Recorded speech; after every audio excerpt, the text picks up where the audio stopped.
Welcome to episode 4 of the Deficient Vegans podcast. I'm the Muscle Deficient Vegan, and I'm here with the awesome Protein Deficient Vegan. You want to say hi? Hi. Hi. So this week, we're going to talk about trying to stay healthy while you're traveling. Maybe that's for the holidays or on vacation. The same kind of things apply to both or any other kind of travel you're doing, maybe even for work. So there's a lot of things that can kind of get in the way of your normal routine on a trip. You're usually pretty short on time because you've got something you want to do while you're there, so you're out and about on the town. Also, there's a lot of stress in general with just being in an unfamiliar place. You're not sure what your food options are, what your maybe gym options are. You might How to drive. Yeah, how to figure out how to get around the place where you're going. And, you may be more tempted to order in, delivery food or something like that. So there's just a lot of things that feel a lot different from being at home that maybe you want to try to prepare for or plan ahead to make your life a little better.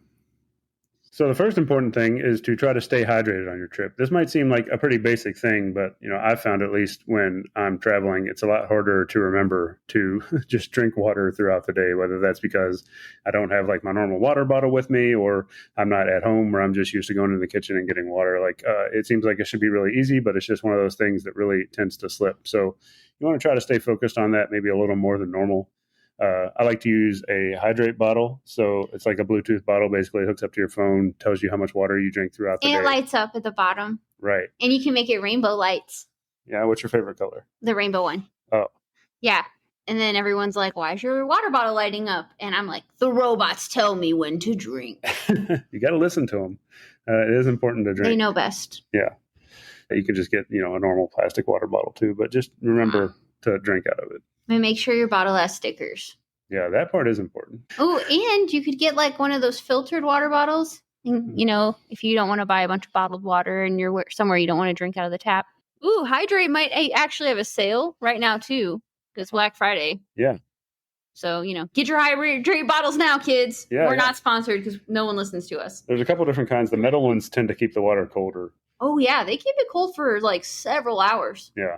I'll go to bed with water in my bottle and I wake up and it's so cold. Next up, you want to make sure you get as much sleep as you can. Try to stick as close to your normal routine as possible as far as bedtimes and waking up times, both because it will keep you, more energized during your trip, but also it won't be as jarring when you get back from your trip.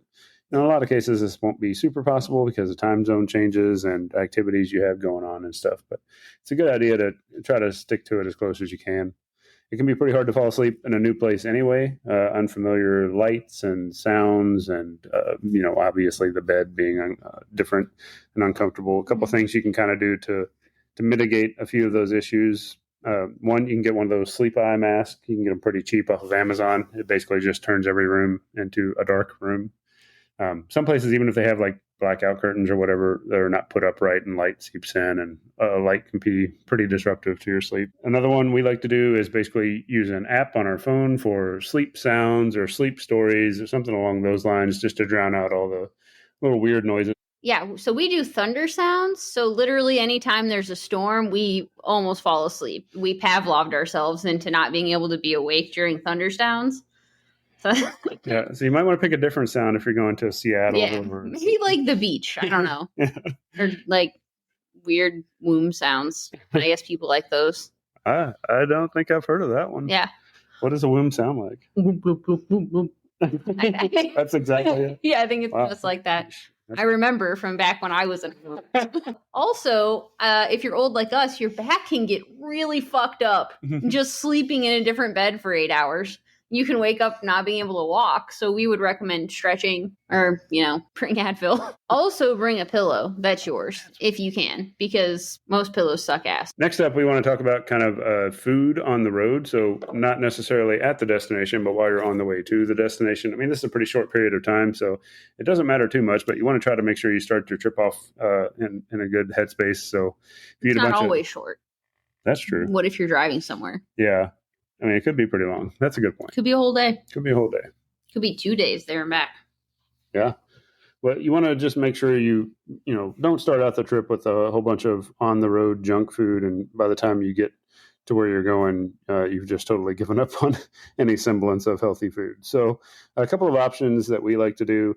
Basically, we have dry roasted edamame that we get off of Amazon. It's a little package. It's like 200 calories, 20 grams of protein, fits in your pocket. It's just kind of a crunchy, dry roasted bean type snack, but make sure you drink a lot of water with it. But other than that, they're really good. It will help you get your water because it will make your mouth really dry. Yeah, you probably can't actually swallow it if you're not drinking water, so it's a requirement. But it's not as bad as it sounds. It's actually pretty nice. It turns into nut taste in your mouth. Yeah. Next up, there's like a cereal thing called Catalina Crunch. It's actually about the same macros as the edamame, maybe a little less protein, but not much less at all. It's like a healthy Cinnamon Toast Crunch. Yeah. You just eat it kind of out of the bag. Obviously, you don't need milk in a bowl or anything while you're driving. It's just another grab and go type snack. It'll actually make your mouth less dry than edamame, oddly enough. Then also, if you're driving, you can go to gas stations. If you're flying, maybe there'll be some convenience stores in the airport that have some kind of the same thing as a gas station. But basically, gas stations are actually kind of a pretty good option on a trip because they have the same things at most gas stations. So they have nuts. And if you kind of go in the protein bar section, you'll find a couple protein bars. You'll even find a couple of vegan protein type things. Lenny and Larry's a good vegan one. The macros aren't great, but it does have protein, and it's kind of like more of a meal replacement cookie. It's like 400 calories. So you could use that for a meal. If you had a Lenny and Larry cookie and a bag of edamame, that would be a pretty decent meal, just protein-wise, and you'd be pretty full for a while, I think. Or D's nuts. What are the macros on D's nuts? Why don't you ask your mom? Wow. Okay. So moving on from that, another good option actually is if you don't want to carry any of that stuff with you and you are maybe even a little more short on time, you can find a Taco Bell. You can find Taco Bell sometimes in airports and definitely, obviously, on the road. So this should be another pretty reliable option. They have a lot of good options for protein. Basically, if you make something fresco style at Taco Bell, it takes off the cheese and sour cream and just replaces it with like a pico de gallo. So you can do that with like hard shell tacos, bean burritos. They even have great vegan, vegetarian options. All the bean burritos or bean tacos or anything like that, fresco style, are vegan.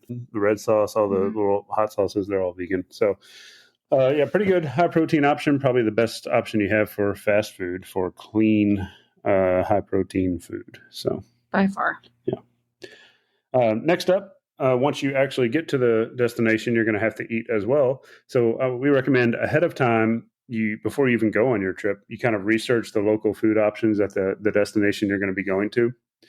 You can use normal apps for this, like Yelp, DoorDash, Uber Eats.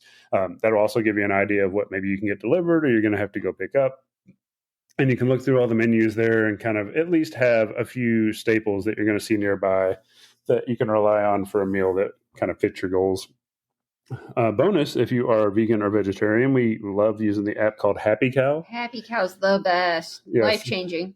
Yeah. So basically, this is like a Yelp for vegans and vegetarians. It specifically shows vegan and vegetarian options around an area, and has reviews and the menus and pictures and all that kind of thing. So we use that really heavily to try to find vegan restaurants around any place we go. And it's really great. Our next tip is to find an Airbnb or like a hotel that has some kind of a kitchen situation, even if it's just a hot plate and a good sized fridge. Yeah, a good hotel for that is Home 2 Suites. We've stayed there a couple of times. Airbnb is a better option here because typically you can find one for about the same price as a hotel, and you get a whole ass house with like a kitchen, a refrigerator, a stove, an oven, like the whole situation. So we'd really recommend trying to find one of those probably. And then also another benefit of like an Airbnb is you'll be maybe in a neighborhood with a sidewalk you can walk around and get some steps, try to stay active before and after the stuff you have to do while you're on vacation. And then once you know where you're staying, you can kind of plan out, is there stuff I can make here? Like some of our go-tos are smoothies in the morning, and we like to use extra firm silken tofu with some frozen fruit and like spinach, a little bit of milk, vegan milk, maybe some protein powder too, but that'll keep you full in the morning. And another really easy thing to make is like shredded barbecue tofu. You can throw that in tortillas or whatever you want. Yeah, as far as the smoothies go, if you're doing the Airbnb, you might just want to look through the listing or reach out to the host and see what kind of a kitchen equipment they have. Like if they have a blender. If they don't have a blender, you might bring your own. We actually bring a whole Vitamix because we're a little extra, but you can just bring a little NutriBullet type smoothie blender, and they're pretty easy to pack. If you don't have a Vitamix, you should probably get one on Black Friday because they're life-changing as a vegan. We use it, every other day at least. Yeah, I really always thought Vitamix was like just overhyped marketing stuff, but it actually makes a big difference in the smoothness of the stuff you mix in it. It's actually really unfortunate that it works so well. Yeah, because it's expensive as fuck. Yeah. Next up, when you're packing for your trip, you probably want to make sure that you bring some protein powder. Protein is a goal that most of us are going to have. If you're listening to this podcast, you probably have some kind of interest in fitness. So protein powder is nice. We don't want to rely on it, but especially in a travel situation, it's nice to just have something you can make in 10 seconds that you know is going to give you some protein for the day. Better than nothing. Yeah. So on top of just bringing your own protein powder, you probably don't want to bring a whole bunch of other stuff. And we're talking about like an Airbnb with a kitchen and things like that. So you're going to want to have stuff to actually make in this kitchen. So we'd recommend as soon as you get to the destination, you just go on a grocery run at a local grocery store, pick up some things that you can use to make food throughout the couple of days or whatever the duration of your stay is. That way, again, you have some guaranteed healthy options. You can make food you like, because I'm sure everybody has gone to a new town and tried out some restaurants that look good and they end up being, not so good. And then you don't really have a backup plan. So yeah, it's nice to have some things around in the kitchen that you know how to make.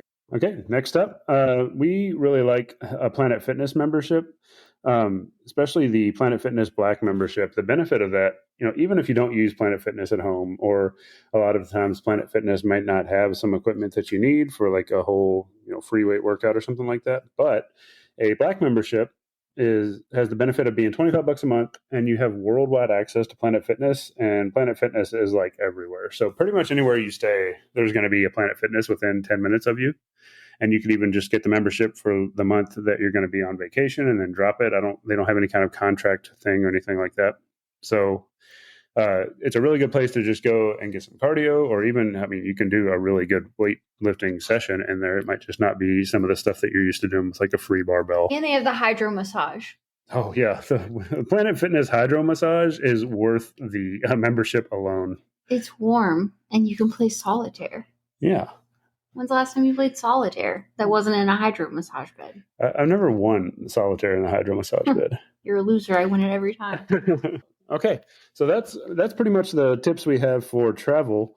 We had a bunch of Thanksgiving recipes come out, and we talked about those in the last podcast. We're kind of shifting gears now since yesterday was Thanksgiving, shifting gears into Christmas recipes. So we've got a lot of stuff of our own coming up soon, but we wanted to see maybe if any of you have ideas for Christmas recipes you like. Any recipes that you would want a vegan or a high protein version of, let us know if there's anyone out there actually listening to this, because we don't really do like big Christmas things at our family. So we don't have a whole lot of these. What do people eat for Christmas? I have no idea. Yeah. All right. So you can, reach out to us on our social medias. You'll be able to find links in the show notes for those. You can also just maybe comment on the blog post or the podcast post on the website.